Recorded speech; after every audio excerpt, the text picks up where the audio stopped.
Hello guys, so in today's video I'm going to show you how to add your driver's license to your iPhone wallet, and of course there are some requirements how to do this.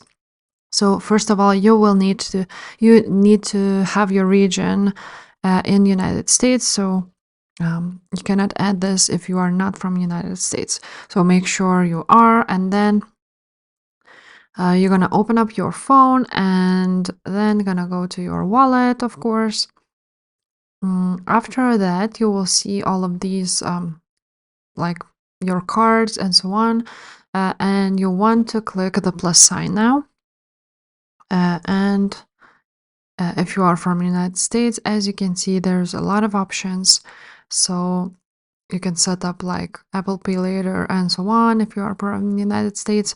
But at the bottom, you can see the driver's license or state ID. So you're just gonna click on that.